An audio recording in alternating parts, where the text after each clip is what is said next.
Assalamu alaikum and welcome to the third session of ours, which is Decoding the Family Laws, which is organized by Jurist.org, and it's also in collaboration with the Global Institute of Law.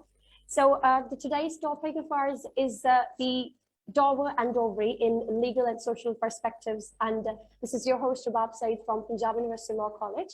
So we are honored here today by the presence of Ms. Mehwish Mohib Kakafil, and also accompanied by Ms. Amara Mohsen. So before any further delays, we'll continue from here. So आज का जो topic है हमारे पास काफी interesting है related to the family laws, and the most great thing about this session is that हमारे पास यहाँ दो ऐसी female members हैं who has their expertise on the topic, have seen cases in the courts about this, and इनसे ज़्यादा बेहतरीन तरीके से maybe कोई हमें guide ना कर सके. So without any further delays, we've got questions for our honorable guests. So सबसे पहले हम आपको introduce कराते चलेंगे. Ms. Mehwish Mohib Kakafil, over to you for a brief introduction of yours. I am advocate of the High Courts, as well as I'm the partner of Kakafil Associates. I'm also running an NGO by the name of Article 30. I am also the lead of Women in Law Network in Khyber Pakhtunkhwa. And apart from that, I'm the member of Anti-Rape Law Ordinance Special Committee. And also I'm the member of crisis centers established in the hospitals. There's a committee which has been established in Khyber Pakhtunkhwa for establishing crisis centers in every hospital of Khyber Pakhtunkhwa, which will work for those kids and women who have faced sexual harassment or abuse of any form in Khyber Pakhtunkhwa. Thank you so much. That's really great, ma'am. Thank you so much for your kind appreciation. We'll move on further to Ms. Amara Mohsen. And for your introduction, please, ma'am, just a brief introduction from yours as well. Over to you.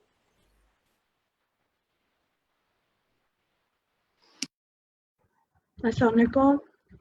I'm Amara Mohsen. और मैं basically academics में ज़्यादा मेरा है और साथ practice high court की अल्हम्दुलिल्लाह, और जो मैंने मास्टर्स किया हुआ इसमें फैमिली लॉज में और इंटरनेशनल इकोनॉमिक लॉ और कॉन्स्टिट्यूशनल लॉ, बट जो बेसिक प्रैक्टिसेस हैं वो फैमिली लॉज की हैं. माशाल्लाह, thank you so much ma'am for that. So females को इस स्टेज पर, इस प्लेटफॉर्म पर लाने का सिर्फ बेसिक पर्पस ये है कि they have a soft corner always, so they can understand better the problems related to the females, and dower and dowry both are kind of issues in this society जिसको बेहतर तरीके से deal तभी किया जा सकता है अगर कॉमन गर्ल्स को भी इसके बारे में उतनी अवेयरनेस हो जितनी कि एक लीगल पर्सन को होती है. तो ओवर टू मिस महविश, सबसे पहले आप हमें थोड़ा सा एलैबोरेट करें कि व्हाट इज डॉवर, महर एक्चुअल में है क्या, और what is the significance in our society शरिया लॉ के अकॉर्डिंगली और हमारी लेजिस्लेशन के accordingly. Basically what is dower, हम अगर देखते हैं तो महर की हम बात करते हैं. It is the sum of money और property which is paid to the wife in consideration of marriage. हम अगर देखते हैं तो मोस्टली हम बात करते हैं कि हमारे पास हनफी लॉ में 10 दरहम्स हैं, मलिकी लॉ में 3 दरहम्स हैं, लेकिन इसमें कोई रिस्ट्रिक्शन नहीं है कि आपने डावर कितना फिक्स करना है. डावर कितना भी फिक्स हो सकता है. डावर डिपेंड करता है सोशल स्टेटस ऑफ हस्बैंड के ऊपर. अगर सोशल स्टेटस हस्बैंड का अच्छा है तो आप डावर ज़्यादा भी रख सकते हैं. तो मोस्टली जब भी डावर फिक्स होता है that always depends on the social status of the husband. इसके साथ साथ डावर सिर्फ और सिर्फ निकाहनामा में मेंशन नहीं होता. अगर हम डिफरेंट केसेस देखें तो ऐसे लोग जो कि लीगली उनके पास नॉलेज नहीं होती लॉज के बारे में, वो क्या करते हैं, उन्होंने महरनामा भी साथ साथ में लिखा होता है जो कि एक कॉन्ट्रैक्ट होता है. जैसे एक निकाह एक कॉन्ट्रैक्ट है, उसी तरह महरनामा के ऊपर वो एक प्रॉपरली उसको ड्राफ्ट करते हैं कि इतना महर जो है वो स्पेसिफाई किया गया है निकाह के टाइम में, और उसके ऊपर विटनेसेस भी रखे होते हैं. और सिर्फ महरनामा ही नहीं होता, इसके अलावा लोगों ने अक्सर औकात स्टाम्प पेपर के ऊपर एडिशनल उनकी जो demands और requirements exactly होते हैं वो भी उन्होंने लिखे होते हैं कि ये भी हमारे स्पेसिफिक कंडीशंस हैं जो है हम एक अलग स्टाम्प पेपर के ऊपर रख रहे हैं कि मैरिज के दरमियान अगर कुछ होता है तो the husband will be bound to pay this thing और दैट थिंग. तो इसके ऊपर काफ़ी ज़्यादा जो है काम करते हैं लोग. मोस्टली हमारे पास सबसे जो एक बात ये है कि मोस्टली ख़वातीन जो है वो अपना निकाहनामा शादी के वक्त देखती हैं. तो मेरे ख्याल से निकाहनामा जो है वो ख़वातीन को पहले देना चाहिए. उनको ये बताना चाहिए कि उनका महर क्या फिक्स्ड होना चाहिए. ये एक राइट खवातीन को दिया गया है, लेकिन मोस्टली आपके फैमिली मेंबर्स डिसाइड करते हैं कि महर में आपके क्या लिखा जाए। सो महर is basically consideration of marriage, और ये जो है खवातीन को एक शादी में एक शोहर जो है वो रिस्पेक्ट के तौर के ऊपर देता है। इसके साथ साथ जो महर होता है उसकी एक ये कंडीशन भी है कि एक हस्बैंड के ऊपर उसका एक, क्योंकि हम अगर देखें तो हस्बैंड के पास वास्ट पावर्स होते हैं, चाहे वो हम इस्लामिक पर्सपेक्टिव से देखें या हम लॉज के पर्सपेक्टिव से देखें, तो उनके उनके पावर के ऊपर एक चेक भी है। So this is basically dower. Exactly और इसमें क्योंकि हमारा टॉपिक आज का बेसिकली ये है कि हम लीगली देखने के साथ साथ चीजों को एक सोशल पर्सपेक्टिव में भी देखेंगे। तो if we get in touch with the social norms हमारी सोसाइटी में, तो आई डोंट थिंक सो कि वुमेन आर लाइक उनको इतनी दी जाती है authority to decide their own महर। लाइक इफ वी सी तो घर का कोई बड़ा या कोई और फर्द जो आपके पेरेंट्स हो सकते हैं, कोई वली हो सकता है आपका, तो what should be like a girl aware of कि अगर वो अपनी मर्जी से कोई महर रखना चाहती है। And another question for you here, like हम सिर्फ महर में कैश या कोई रकम या कोई ऐसी चीज के अलावा if in case of property और समथिंग एल्स अगर वो डिमांड्स हो, अगर एक लड़की खुद महर सेलेक्ट करना चाहती है तो उसके लिए हमारे पास क्या रिलीफ्स होंगे? देखिए हमारे पास तो सबसे पहले आप मनी भी रखवा सकते हैं, प्रॉपर्टी भी लिख सकते हैं। इसके अंदर आपकी कुछ कंडीशंस भी होती हैं। अगर आपने बहुत सारे निकाहनामे देखे हों और हम केसेस जब करते हैं, उसके अंदर ये भी लिखा होता है कि फॉर एग्जांपल 5 मरले का प्लॉट, उसके ऊपर 10 साल में या 5 साल में घर बनवा कर देगा। तो कंडीशंस भी होती है महर में। कंटिजेंट, एग्जैक्टली, बिल्कुल। तो ये चीजें भी इसके अंदर मेंशन होती हैं। इसमें हमारे पास टाइप्स आ जाती हैं, एक स्पेसिफाइड डावर होता है और एक नॉन स्पेसिफाइड डावर होता है। एग्जैक्टली। अगर आप कहें तो मैं इसको जरा एलाबोरेट कर लूं। जी जरूर, हम आपसे स्पेसिफाइड ड्रॉवर और इसके अलावा हम आपको प्रॉम्प्ट और डेफर्ड की तरफ भी थोड़ी सी आपकी, अगर आप उस पे if you would like to shed some light on that as well. Specified में ये है कि आप प्रॉपरली आपने निकाहनामा में स्पेसिफाई किया होता है या मेहरनामा में स्पेसिफाई किया होता है कि आपने क्या डावर फिक्स किया है। अनस्पेसिफाइड डावर में डावर स्पेसिफाइड नहीं होता, और मोस्ट ऑफ द केसेस में तो डावर लिखा ही नहीं गया होता। अब हम स्पेसिफाइड डावर तो आपने लिखा है, स्पेसिफाइड में हमारे पास फिर एक होता है प्रॉम्प्ट डावर, एक होता है डेफर्ड डावर। प्रॉम्प्ट डावर ये है कि आपने स्पेसिफिकली मेंशन किया है, वो eight the time of marriage जो है उस टाइम भी पे हो सकता है, और जब भी वाइफ जो है वो डिमांड करती है, वो किसी भी टाइम डिमांड करे तो उसको प्रॉम्प्ट डावर उस वक्त दे दिया जाएगा ऑन हर डिमांड। फिर अगर इसके अंदर हस्बैंड जो है वो डिमांड पूरी नहीं करते या उसने प्रॉम्प्ट डावर जो है उसकी डिमांड करनी है, तो उसके लिए उनके पास कुछ कंडीशंस भी हैं। जब तक उनका डावर उनको ना दिया जाए तो तब तक वो क्या क्या कर सकती हैं। सबसे पहले प्रॉम्प्ट डावर के लिए है कि वो रिफ्यूज कर सकती हैं, जो कंजुगल राइट्स हैं उनको रिफ्यूज कर सकती हैं। लेकिन एक बार अगर मैरिज कॉन्सूमेट हो जाए तो फिर वो रिजेक्ट नहीं कर सकती कंजुगल राइट्स को। तब उसके बाद जब उनके पास दूसरा ऑप्शन ये होगा कि जब एक बार मैरिज कंसूमेट हो गई और वो अपना प्रॉम्प्ट डावर डिमांड करना चाहती है, तो फिर उन्हें कोर्ट जाना पड़ेगा, कोर्ट्स में अपना केस जो है वो परसू करना पड़ेगा। इसके साथ साथ जहाँ तक डेफर्ड डावर की बात आती है, तो वो कब पेएबल होता है? वो पेएबल होता है eight the time of the divorce, और जब हस्बैंड की डेथ हो जाती है उस टाइम पे डेफर्ड डावर पे किया जाता है। जो अनस्पेसिफाइड डावर है उसके हमारे पास क्या कंडीशंस होती हैं। अनस्पेसिफाइड डावर मोस्टली डावर जिन केसेस में नहीं लिखा गया होता और हम कहते हैं कि डावर मेंशन नहीं था तो इन्हें कोई डावर नहीं दिया जाएगा, तो ये बिल्कुल गलत बात है। ऐसे केसेस जो हैं वो पाकिस्तान के बनने से पहले एआईआर में भी रिपोर्ट हुए हैं, इसके ऊपर सुपीरियर कोर्ट्स की भी जजमेंट्स हैं कि जब डावर स्पेसिफाइड ना हो तब खवातीन का डावर क्या होगा। उस सूरत में खवातीन का सबसे पहले तो आप देखेंगे कि what is the social status of the father of the bride. उसके बाद हमारे पास दूसरी कंडीशन होती है social status of the husband. लेकिन इसके अंदर हम ये नहीं देखेंगे कि हस्बैंड कितना कमा रहा है। सबसे पहले सोशल स्टेटस देखा जाएगा उसके फादर का, उसके बाद देखा जाएगा कि उनके जो फैमिली है, जो ब्राइड की फैमिली है, उसके अंदर डावर कितना फिक्स किया गया है पहले, चाहे वो उनकी सिस्टर्स का था, उनकी मदर का था, और स्पेसिफिकली उनके फादर की सिस्टर्स का क्या जो है वो डावर था।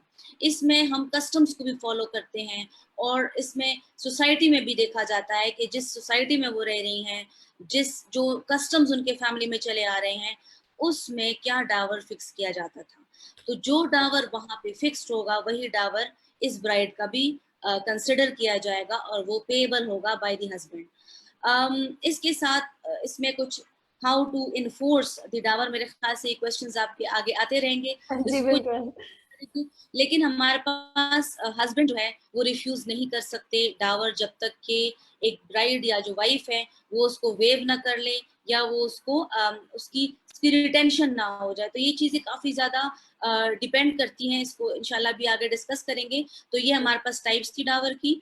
और ओवर टू यू। बिल्कुल, आपने बहुत अच्छे से एक्चुअली एक्सप्लेन कर दिया स्पेसिफाइड और अनस्पेसिफाइड डावर को। इसमें एक चीज हमारे पास कल्चरल हमारे पास वैल्यू ये है कि अगर तो अनस्पेसिफाइड डावर है and the girl who is the bride she is not aware of it, और एट अ टाइम बीइंग उसे पता चल भी जाए कि if the dower was unspecified but she has the complete right to have it from her husband, तो उस सूरत में आप उसका क्वांटम क्या फिक्स करेंगे? एज जैसे आपने बताया कि हम सोशल स्टेटस जो है वो सबसे पहले देखेंगे फादर ऑफ द ब्राइड का, उसके बाद उसके हस्बैंड का। तो आप इसको किस तरह से हमारी सोसाइटी में कस्टमरी वैल्यू, इसका मतलब कि लीगल पर्सपेक्टिव से ज्यादा एक सोशल पर्सपेक्टिव इस पे जो है वो डोमिनेट कर रहा है, क्योंकि हम अपने कस्टमरी वैल्यूज को साथ साथ लेकर जा रहे हैं। और इसमें एक चीज हम आपसे और पूछेंगे वो ये है कि अगर रिकवरी ऑफ डॉवर में अगर फीमेल के पास सिर्फ कोर्ट का ऑप्शन है तो how will be the proceedings in the court? And basically आप अगर हम बहुत शुक्रगुजार होंगे अगर आप ये एलैबोरेट करें कि what are the hurdles that the girl has to face while she's carrying her case to the court, और उसके ऊपर क्या सोसाइटल प्रेशर होता है, क्या फैमिली प्रेशर होता है इन चीजों में, अगर आप इस पर थोड़ी सी लाइट हमारे लिए करें तो। हमारे पास ये होता है कि मोस्टली आप कोर्ट में जब केसेस लेके आते हैं डावर के, तो मोस्टली ऐसा होता है कि आपने जब डावर में आपका निकाहनामा देखना बहुत ज़रूरी होता है। इससे निकाहनामा फिल करते वक्त बहुत ख्याल रखना चाहिए, क्योंकि मोस्टली केसेस में लिखा होता है कि अदा कर दिया गया। मोस्टली आपने देखा ही नहीं होता कि महर कितना, क्योंकि मोस्टली गोल्ड के केसेस में जब आपकी प्रॉपर्टी स्पेसिफाइड होती है कि ये स्पेसिफाइड प्रॉपर्टी है जो इनके नाम पर हम लोगों ने ट्रांसफर कर दी है डावर की शक्ल में, तो वो तो बहुत इजी होता है कि अगर आपके पास इमूवेबल प्रॉपर्टी है और वो आपने ट्रांसफर कर दी है, तो वो इमूवेबल प्रॉपर्टी आपके पास पड़ी होती है, वो आप क्लेम कर सकती हैं। और अब तो हमारे पास प्रॉपर्टी एक्ट भी आ गया है, तो खवातीन को उनके जो राइट्स हैं, जो उनकी प्रॉपर्टीज हैं, उससे कोई डिप्राइव नहीं कर सकता, चाहे वो मूवेबल हो या इमूवेबल हो। और इस प्रॉपर्टी एक्ट के अंडर आपका जो डावर है, आपके जो डावरी आर्टिकल्स हैं, वो भी एक खातून की प्रॉपर्टी कंसिडर की गई है। तो इसके अंदर जब आप कोर्ट जाते हैं, आप डावर का केस करते हैं कि मेरा इतना डावर था और ये मुझे रिटर्न कर दिया जाए, तो सबसे पहले जब भी जज देखते हैं, जो प्रिजाइडिंग ऑफिसर्स होते हैं, वो ये देखते हैं कि क्या ये अमाउंट शादी के वक्त अदा कर दी गई थी या अदा नहीं कर दी गई थी।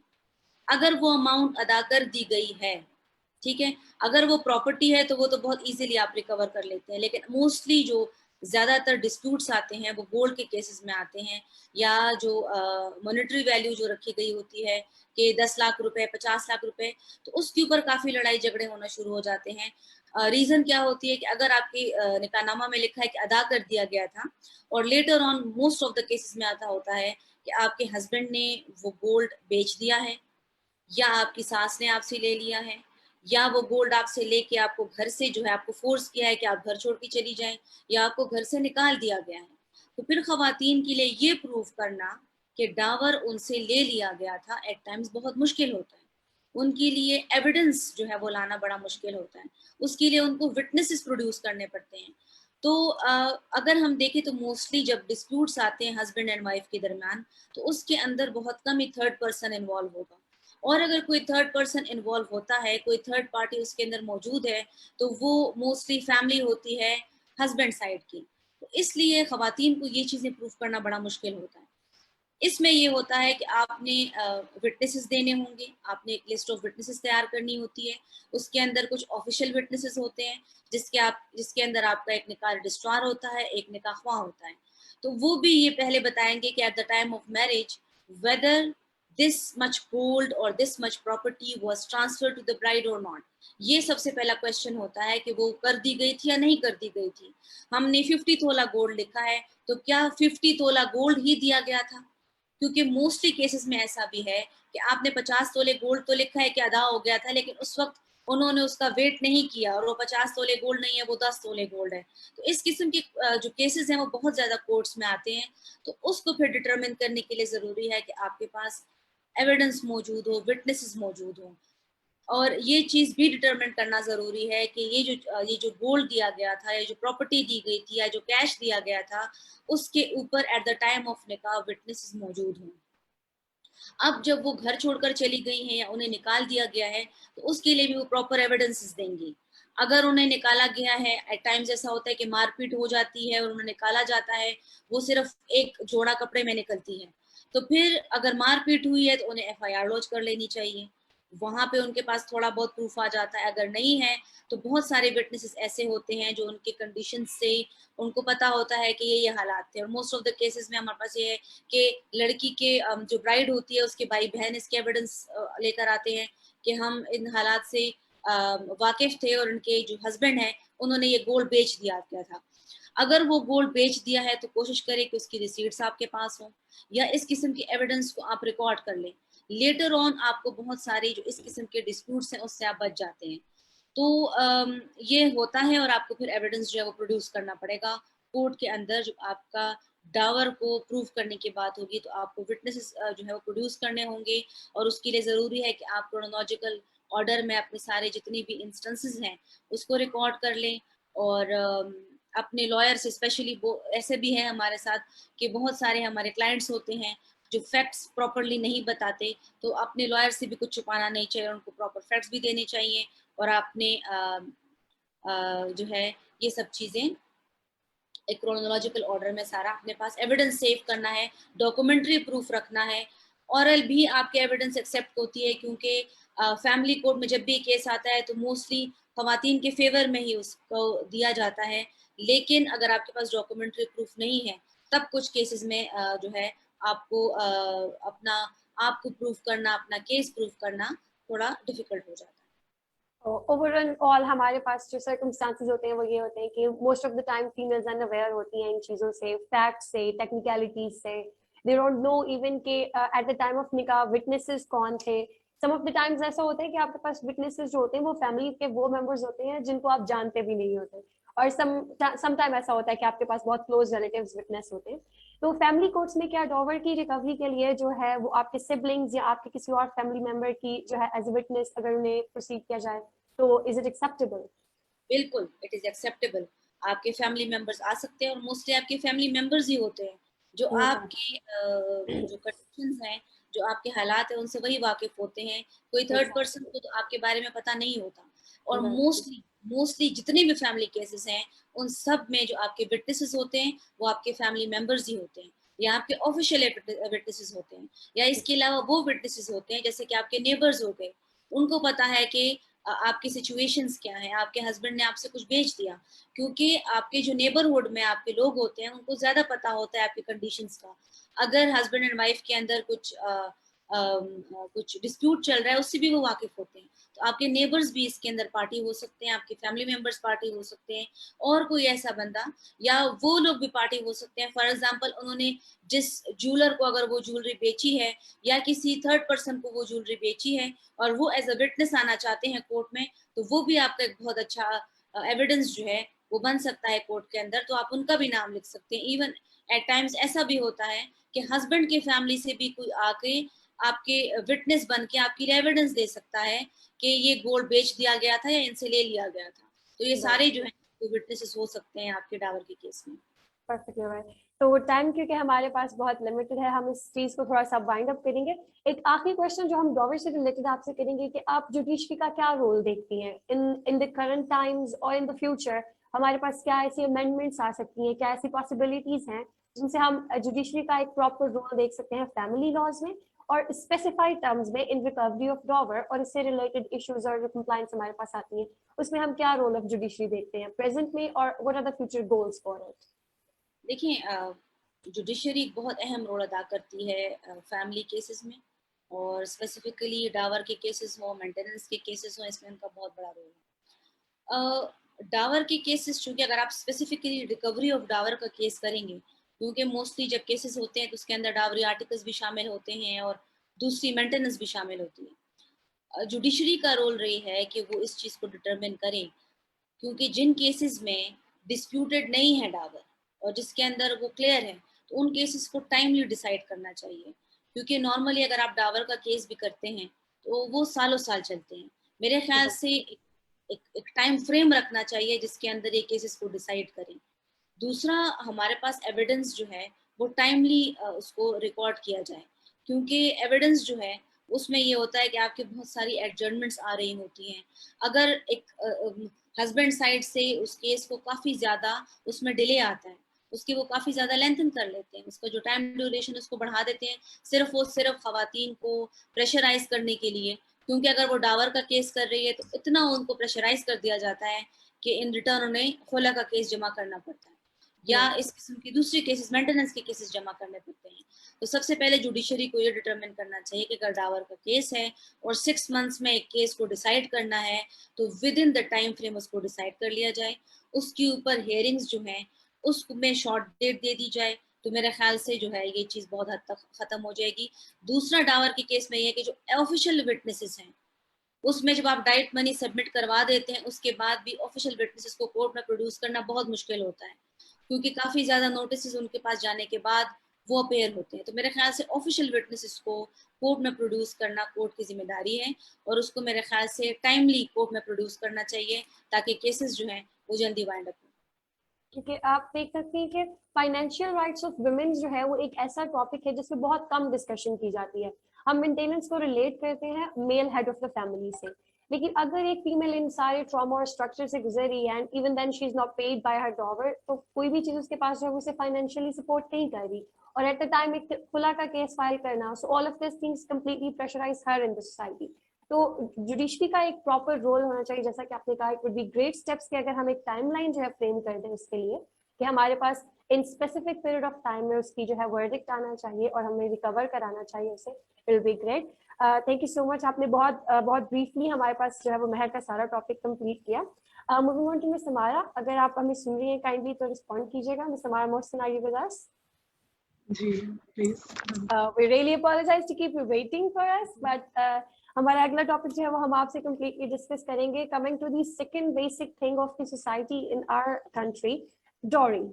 So सबसे पहला सवाल जो बहुत बेसिक है वो ये कि what do you think about the concept that we have in our society that we have framed for centuries now, और क्या आपकी insights हैं इस context में डॉरी के concept में? डाउरी बेसिकली हम उन चीज़ों को कहते हैं जो किसी भी ब्राइड को उसके पेरेंट्स की तरफ से कुछ गिफ्ट्स दिए जाते हैं। It includes some movable property basically, including your home utensils like electrical goods और something else like that, gold, jewellery, कोई भी इन कैश आप ब्राइड को पेरेंट्स की तरफ से at the time of her marriage जब उसके पेरेंट्स देते हैं, ये चीज़ें इसमें आती हैं डाउरी में। और ये एक कह लें आपके इसका एक हिस्टोरिकल बैकग्राउंड है जो कि मैं ज़रूरी समझूंगी इससे पहले बताना कि ये डाउरी मतलब ये कहाँ से स्टार्ट हुआ, इसके ओरिजिन क्या है, इसका हिस्टोरिकल बैकग्राउंड क्या है। Basically these are of two types, जो कि mandatory and discretionary. Mandatory dowry वो जो कि ऑन डिमांड पर हो, जिसमें डिमांड की जाए कि जो पेरेंट्स से एज अ डिमांड ये गर्ल्स के कोई भी आपके जो लॉज हैं बेटी के वो आपसे डिमांड करें या उसका हस्बैंड डिमांड करें, वो बेसिकली इस मैंडेटरी डाउरी में आता है। और हिंदुइज्म से अगर हम थोड़ा सा पीछे जाएं तो हम देखें तो इस्लाम में इसका सच कोई कॉन्सेप्ट नहीं है। डाउरी कहाँ से आया, ये बेसिकली हिंदू कल्चर से आता है कि जब हिंदुइज्म में एक्चुअली कोई ऐसा कॉन्सेप्ट नहीं है कि आप बेटियों को शेयर वो लोग पहले नहीं देते थे, इनहेरिटेंस शेयर गर्ल्स के लिए नहीं होता था, जिसमें उन्होंने जब शादी करते थे बेटियों की तो जो भी उनके नज़दीक आप दे सकते थे, अब eight the time of marriage वो अपनी बेटियों को देते थे और वो कहकर वो उन्हें भेजते थे कि यही इनका सारा कुछ शेयर है। और उनके ससुराल वाले भी इस चीज़ को समझते थे इम्पॉर्टेंट कि इसी टाइम पर जो इनको मिल रहा है यही सब कुछ है, और इसीलिए इसको बहुत ज़्यादा मैंडेटरी कंसिडर किया जाता था उस टाइम पर कि ये इस डाउरी की इंपॉर्टेंस भी तब यही थी कि ये तब जो भी डिमांड्स हैं जो भी सब कुछ है वो उनके आगे रखी जाए। मगर इस्लाम में इसका सच कोई कॉन्सेप्ट नहीं था। With the passage of time सब कॉन्टिनेंट में जब इस्लामाइजेशन हुई फिर ये कॉन्सेप्ट थोड़ा सा चेंज हो गया, फिर डाउरी को एक जहेज का नाम दिया गया जो कि वर्ड तजहीज़ में से निकला, जिस which is an Arabic word. तजहीज़, उसमें से ये वर्ड निकला और उसका पर्पस ये था स्टार्टेड टू जर्नी समथिंग। और ये इनका उस इस्लाम में तब भी इसका कोई कॉन्सेप्ट नहीं था, तब थोड़ी सी चीज़ें मैनिपुलेट हो गई और ये जो डिमांड्स थी लोगों की एक एक्सपेंसिव गिफ्ट्स में कन्वर्ट हो गई। जो गिफ्ट्स दिए जाते थे वो मोर एक्सपेंसिव हो गए और आहिस्ता आहिस्ता ये सारा बर्डन गर्ल्स के पेरेंट्स पर पड़ता गया, जो कि लेटर ऑन एक सोशल इवल में कन्वर्ट हो गया, जिसको हम आज डाउरी कहते हैं। Perfectly alright. आपने जैसा बहुत अच्छे से एक इसका बैकग्राउंड समझा दिया कि हमारे पास इस्लामिक कॉन्सेप्ट जो है वो बिल्कुल कतई मौजूद नहीं है जहेज का या डावी का या व्हाटएवर। गिफ्ट एक सेपरेट थिंग है। लाइक इफ वी कंसीडर कि एक लड़की जो है वो अपना घर बार, पेरेंट्स, फैमिली, एक सब कुछ छोड़ के अगले घर जा रही है, probably the parents should feel कि हम उसे वो सब कुछ दे सकें, that she doesn't miss us anymore. So gifts is a separate thing. लेकिन जैसे आपने कहा कि सब कॉन्टिनेंट में आने के बाद चीजें काफी मैनिपुलेट हो गई and the concept just became somehow legal, और मतलब हमारी सोसाइटी में ये प्रिवेल कर गई चीज। तो जैसे कि हिंदुइज्म में कॉन्सेप्ट ये था कि इनहेरिटेंस में there is no part for the females, whatever they gain at the time of the marriage that's all from the parents. लेकिन हमारे पास इनहेरिटेंस लॉज में विरासत में लड़की का मुकम्मल हिस्सा है जिसकी बहुत एलेबोरेशन है, प्रॉपर तौर पर उसे बताया गया है। So what would you think कि अगर आज के दौर में हमारे पास हमारे कल्चर में that daughters are being denied their part in inheritance and they are just given dowry at the time of the wedding and they are said this is all that you have from us and that is all. So आपके क्या reviews होंगे इस पे? अब तो इस तरह की जो लेटेस्ट जो अब है जो सिचुएशन है उसमें इस तरह का नहीं है, जो कि अब तो इतनी अमेंडमेंट्स हो चुकी हैं और इवन पीपीसी में एक्सक्लूसिवली सेक्शन 498A इस चीज़ को डील करता है, जिसमें ये क्लियरली उन्होंने बताया गया कि बाय डिसीटफुल और इलीगल मीन्स आप गर्ल्स को उनके इनहेरिटेंस शेयर से नहीं कर सकते अलग। जब भी सक्सेशन ओपन होती है तो आप उसको बाय डिसीटफुल मींस आप ऐसा नहीं कर सकते। अगर आप ऐसा करते हैं तो इट में भी आप उसको इसमें क्लियरली उन्होंने मेंशन किया है कि एक imprisonment which makes 10 to 10 years और फाइन ऑफ 1 million rupees। ये क्लियरली उसमें उन्होंने एलैबोरेट किया हुआ सेक्शन 498A पीपीसी में। और ये वाली लेकिन कस्टमरी प्रैक्टिस इतनी ज्यादा हो चुकी है कि लोग इस चीज से गिव अप करते ही नहीं है।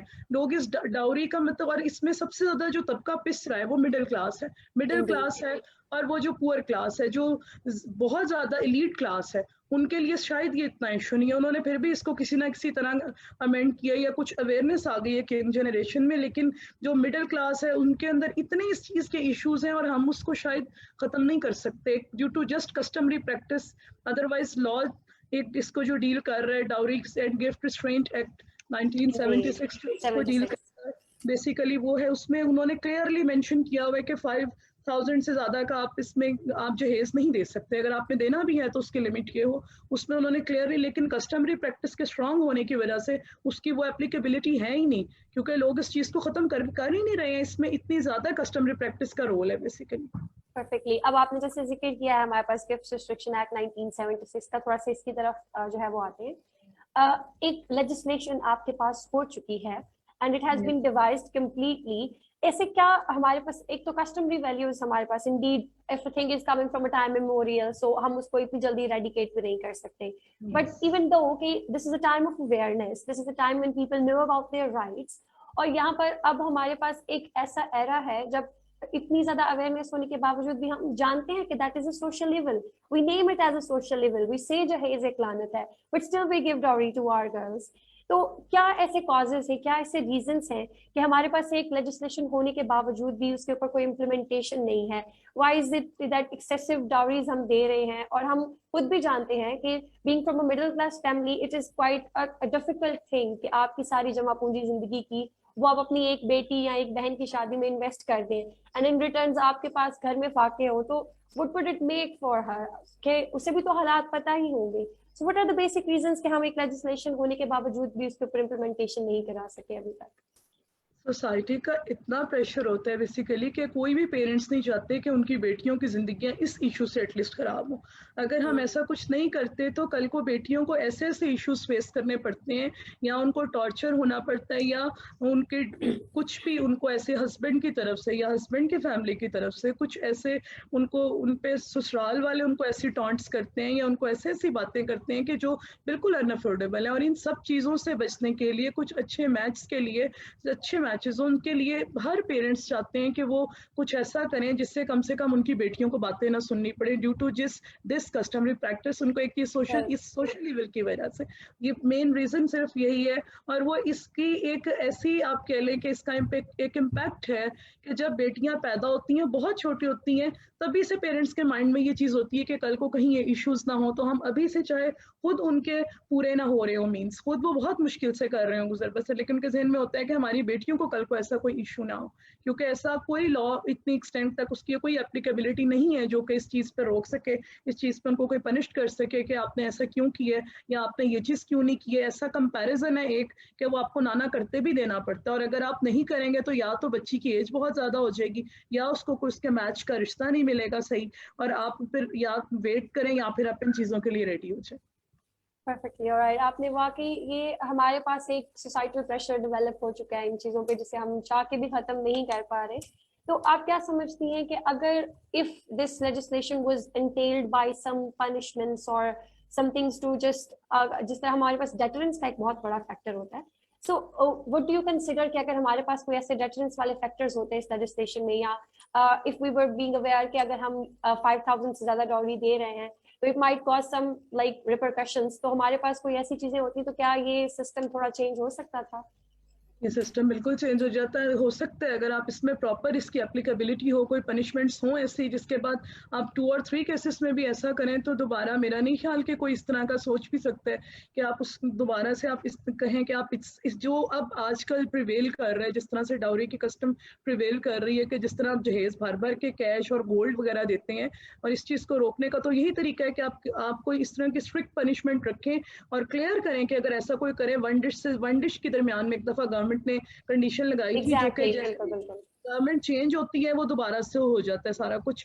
और जो एक्सपेंसिव गिफ्ट स्पेशली कहाँ पर ये है कि आप बहुत बहुत एक्सपेंसिव गिफ्ट्स दें, आप इनको किसी भी तरह कम करें। आप जो एक नॉर्मल एक इस्लाम ने कॉन्सेप्ट दिया हुआ है जो वो इसराफ के वैसे ही अगेंस्ट बात होता है कि इसराफ ना हो, जो कि आप सादगी से जितना मैक्सिमम कर सकते हैं दोनों फैमिलीज पर, ग्रूम और ब्राइड दोनों की फैमिलीज पर कोई बर्डन ना पड़े, उससे आप इस चीज़ को कंट्रोल कर सकते हैं। लेकिन यहाँ पर एक इतना ज़्यादा ये सिस्टम प्रिवेल कर चुका है कि इसको कंट्रोल करना बहुत मुश्किल है।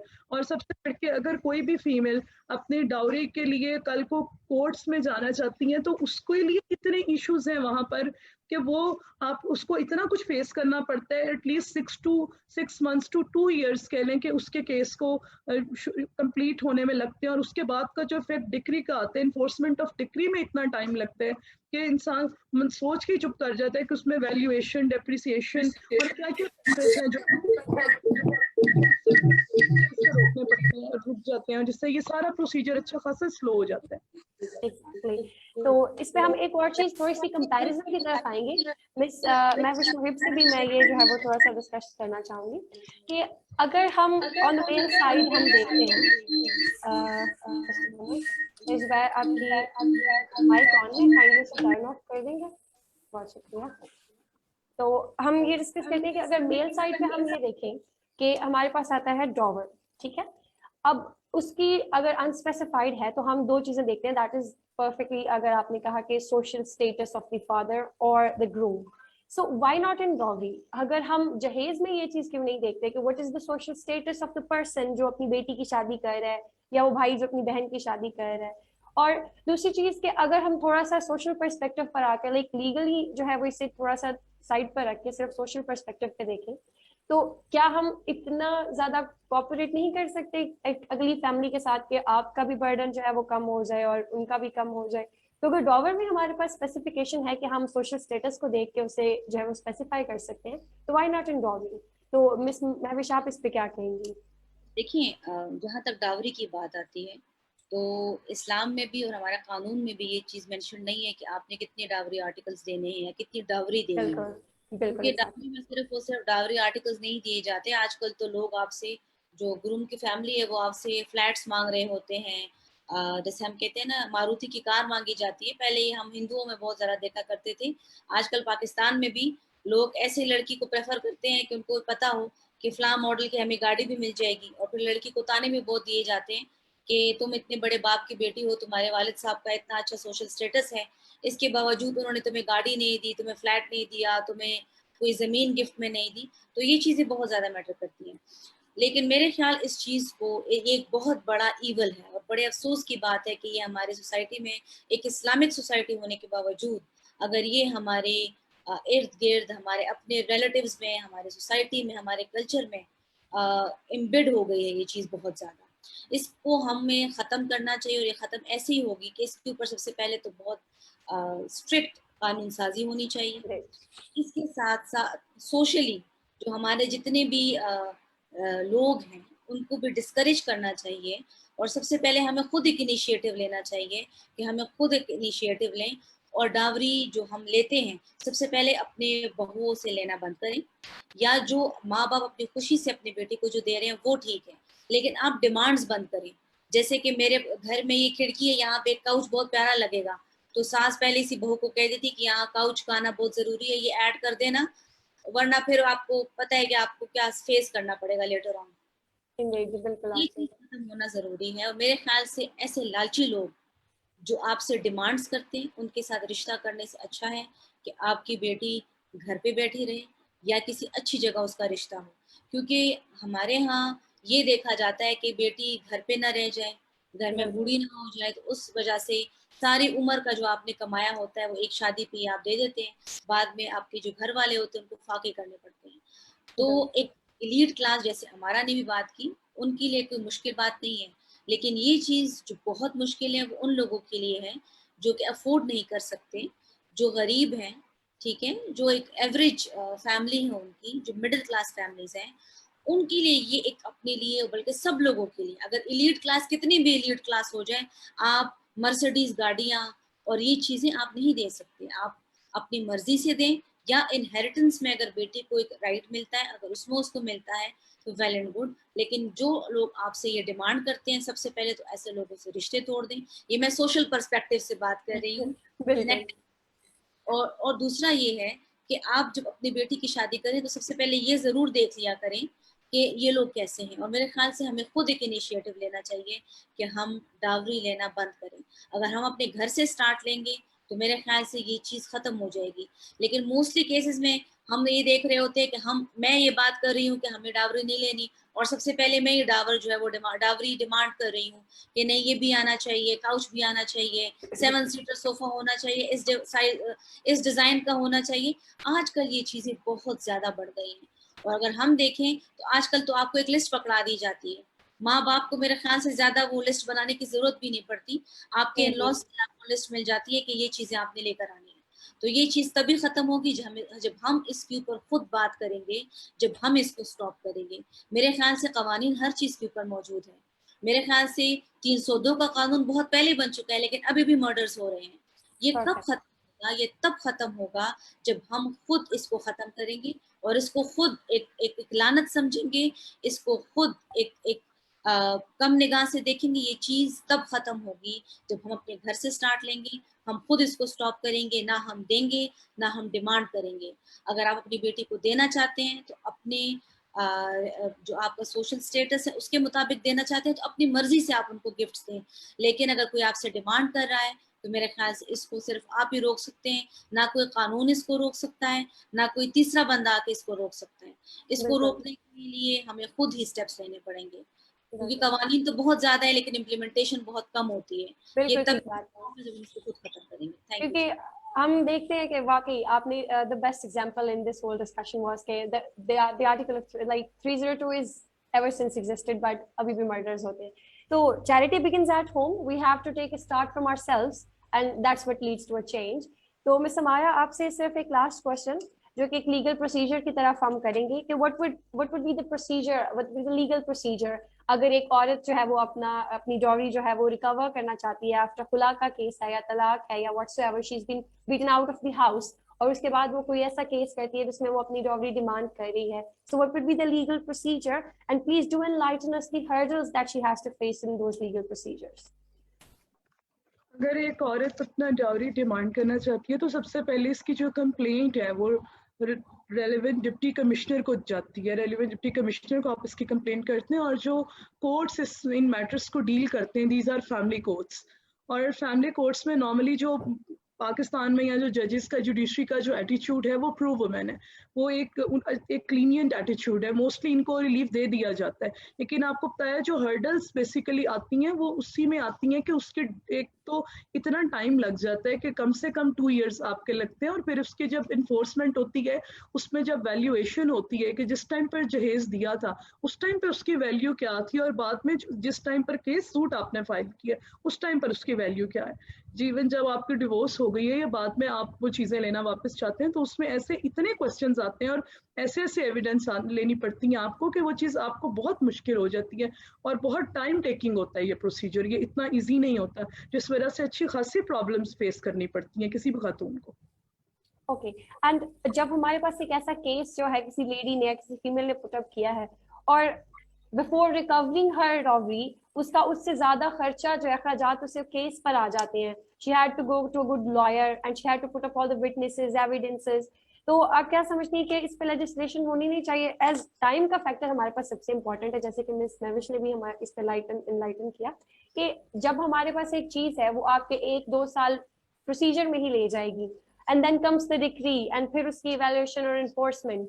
तो सबसे पहले आप क्या समझते हैं कि हमारी लेजिस्लेशन में अभी भी फ्लॉज हैं, लूपहोल्स हैं दैट शुड बी रिकवर्ड और जिन पे हमें फर्दर अमेंडमेंट्स की जरूरत है? और सबसे बड़ा उस पे इशू टाइम फ्रेम का है कि हमें एक टाइम फ्रेम डिवाइस करना चाहिए जिसमें वो केसेस जो है वो रिजॉल्व हो एंड आफ्टर दैट जो डिक्री के बाद का प्रोसीजर है थोड़ा उसे स्पीड अप करने के लिए हमारे पास क्या रिफॉर्म्स होने चाहिए? उसके बाद तो यही है कि या तो आपके पास प्रॉपर एक लिस्ट अवेलेबल हो उन चीज़ों की जो कि उनकी वैल्यू शो करे ताकि क्लियरली आपके पास आसानी हो. या एक निकाह रजिस्ट्रार को एक जो प्रोसीजर है उसके अकॉर्डिंगली आप निकाह रजिस्ट्रार को एक लिस्ट प्रोवाइड करते हैं कि ये चीज़ें थी और उनकी उस वक्त ये वैल्यू थी. ये क्योंकि आपको पता है कि प्राइसेस की ये जो भी डेप्रिसिएशन है ये साथ साथ चलती रहती है और वो आपको फिर उससे क्लियरली एक चीज़ पता चलती है. आप अपने तौर पर मैक्सिमम यही कर सकते हैं कि आप इन चीज़ों को थोड़ा क्लियर रखें, जो एम्बिग्यूटीज कम हो वो आप आगे करें. But still it takes much time because evidence लेने में और इन सारे फैक्टर्स को इकट्ठा करने में बहुत टाइम लगता है और कोर्ट्स में इतनी जल्दी कोई भी डिसीजंस नहीं होते हैं. कोई भी आपकी अगर हो भी जाएंगे तो वो इन्फोर्समेंट में अच्छे खासे इश्यूज आते हैं. Miss Nevish, you would like to throw some light on this certain question? इसमें एक चीज़ जो मैं बात करना चाहूँगी प्रैक्टिकल पॉइंट ऑफ व्यू से कि बहुत सारे ख़वातीन के जब केसेस आते हैं तो कुछ के पास रिसीट्स मौजूद होते हैं उनके जितनी भी डावरी होती है डावरी आर्टिकल्स के, कुछ के पास रिसीट्स मौजूद नहीं होते. अगर आपके पास मौजूद नहीं है तब भी आप एक लिस्ट दे देते हैं. लेकिन एक चीज़ जो मैं बहुत सारे केसेस में देखती हूँ वो ये है कि at the time of marriage अगर आप एक स्टाम्प पेपर पे लिख लें या आप अपने निकाहनामा में ही ऐड कर लें कि ये डावरी आर्टिकल्स जो थे ये eight the time of marriage parents के साइड से लड़की को दे दिए गए थे, क्योंकि अक्सर औकात इसमें गोल्ड भी शामिल होता है, कभी प्रॉपर्टी भी शामिल होती है और बहुत जैसे इन्होंने बात की कि बहुत वैल्यूएबल गिफ्ट्स भी होते हैं एट टाइम्स. तो वो कॉन्फिस्केट कर लिए जाते हैं, वो ले लिए जाते हैं उनसे.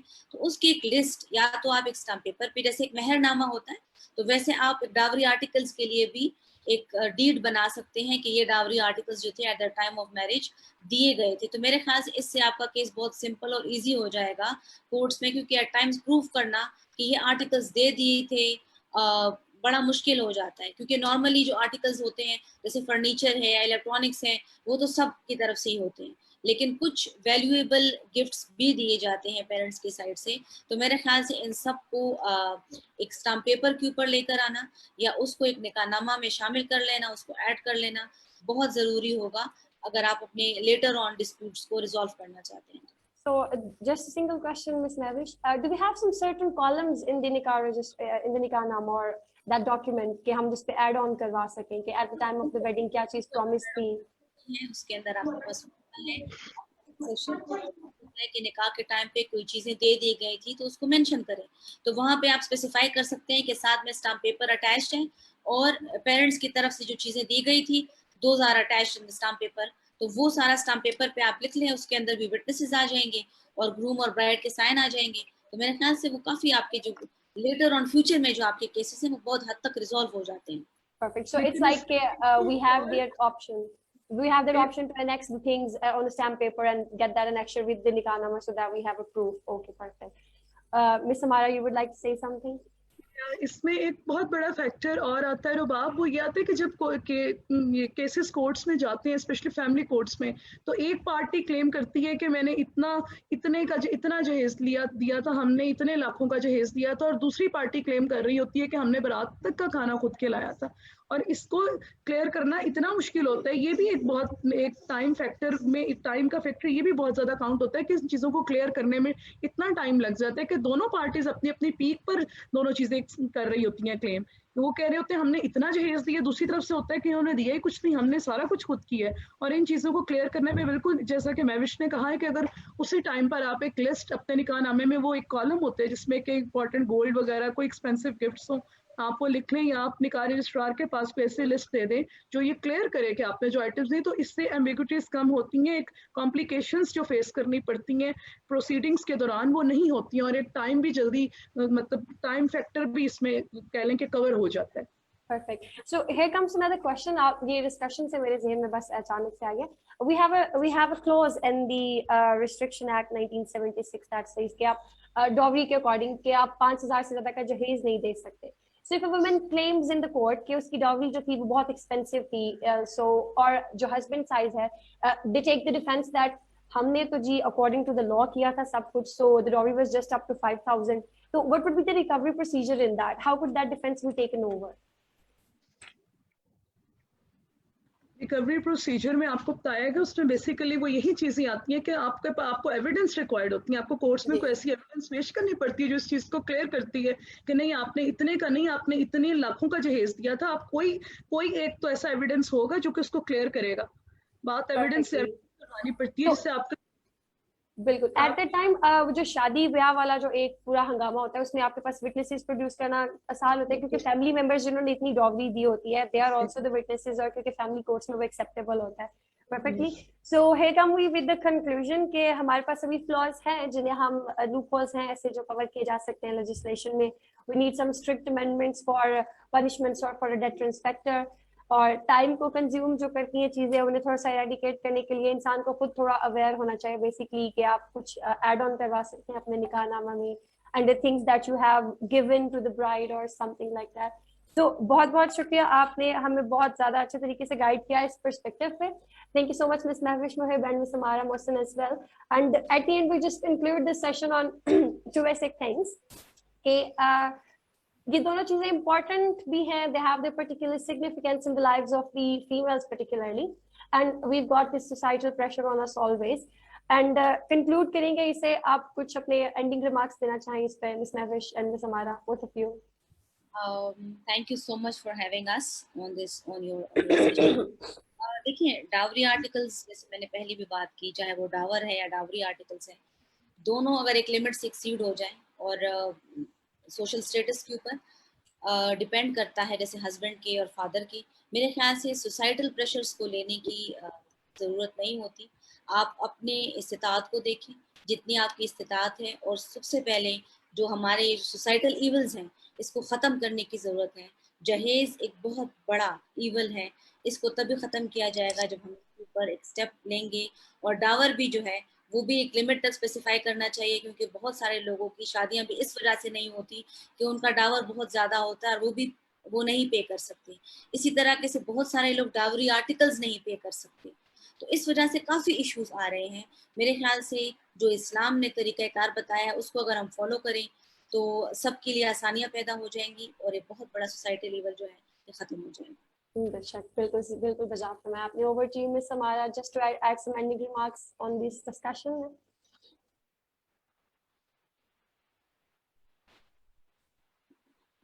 मिस आपका माइक म्यूट जा रहा है miss Samara, would you please unmute mic? Thank you so much. Basically एक जनरल अवेयरनेस की ज़रूरत है हम सबको कि हमें इतनी अवेयरनेस हो कि ये एक सोशल इविल है और इसे ख़त्म करना कितना ज़रूरी है। और ये किसी भी लॉस से पहले हम लोग खुद हैं जो इस चीज़ को ख़त्म कर सकते हैं। अगर हम खुद इस्लाम को फॉलो करें, जो इस्लाम ने आसानियाँ हम लोगों के लिए रखी हैं, हम उन चीज़ों को अगर खुद से उस पे अमल करें, सबसे पहले किसी और को तो हम बाद में कहें, पहले हम खुद करें, तो शायद बहुत बहुत ज़्यादा इसमें जो ऐसे फैक्टर्स हैं जो कि आपको क्रिटिकल सिचुएशन जो करते हैं क्रिएट, वो ख़त्म हो सकते हैं और सबके लिए आसानियाँ हो सकती हैं। और ये इसको ख़त्म करने का तरीका ये है कि आप पहले खुद से स्टार्ट लें। Indeed. So we have this discussion concluded on the remarks that charity begins at home once again. So before किसी पे आप point out करें, so if you're pointing a single finger to the other person, the rest of the three are pointing at you. So पहले खुद को देखें, खुद को amend करें. We'll conclude this discussion here. Thank you so much for joining us, Ms. Mahwish Muhib and Amara Mohsin, for your precious time and enlighten us on these topics which are really important in the life and the time which is going on in this era. So I will just conclude this meetup and we'll go off by saying to you that keep yourself safe. This is a situation of hard times in this pandemic that we have been facing for the last 2 years now. Vaccination करवाएं, खुद को महफूज रखें, अपने घर वालों को महफूज रखें. This is a public service message you can say. So we'll be off now and thank you so much for having us all.